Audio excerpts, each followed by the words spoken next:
I'm curious. That would be wonderful. How long is it? That'd be great. I like that. We've got to be careful with the world. We've got to be careful with the things we watch. We've got to be careful with the things we do, making sure the things we are watching are pure and holy. And I don't always know if we do that to the extent that we should. These things draw our attention away from God. Are some movies out there, we might call them secular? Could they be noble? Could they have some noble purposes, some noble themes in them? I think they can. But again, I don't think the idea here is, we only have our Christian music and our Christian movies and our Christian this and that and the other versus the secular stuff. I don't think that's the idea. I think it's more profound than that. I think it's an everyday vigilance of understanding when something is going against the will, the expressed will, the understood will of God, versus something that can actually be noble and uplifting, even though it doesn't have a Christian label on it. So this is a little tricky, and as you can see, it's a little gray, and I'm struggling with this myself. What things am I doing that are participating with the world versus what secular things am I just enjoying because they have a good theme, a good idea to them.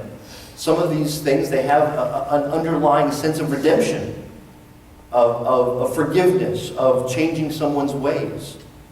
And I think those things could be a good vehicle for building some evangelistic ties with those around us. But at what point does my interest in those things become a love for those things that detracts from my love for God? That's what I'm struggling with. And I think this is something that we all have to consider. These people that we saw in Kenneth's pictures here, they live a very simple life. They don't have, and I wouldn't trade with them for a second.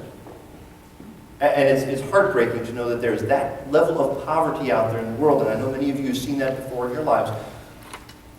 But what we do have is the world bombarding us with the desire to pull our affection away from God in ways that they don't. And those are subtle ways. And I think Satan tries to use that to get us off track. Watch discerningly. Watch equality. This is something that Martha and I talked about recently. How much quantity, it's really quantity. Watch the quantity. How much TV do I watch? How many movies am I watching? I think you can get to a point where even though you have it balanced properly, you can say, well, maybe that's too much. I'm sure there are some people who just kind of camp out in front of the TV all night or all evening and probably lose a lot of time. Now, fortunately, because of the way our lives are structured right now, we don't spend a lot of time watching TV. That's just how busy things are.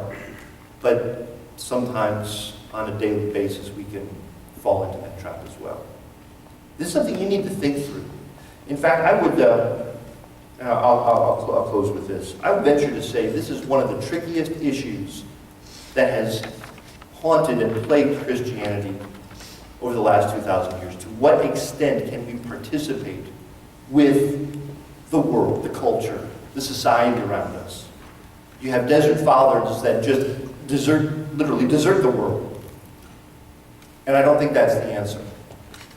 You have uncritical embracing of the world in its mindset and its methodology. And I don't think that's the answer either. For us as individuals, we have to understand to what extent is our attention for the things of this world drawing our attentions and affections away from God. Now, God won't be jaded like Cameron was in Ferris Bueller's Day Off. But he knows that our affections are properly and most deservedly should be directed toward him.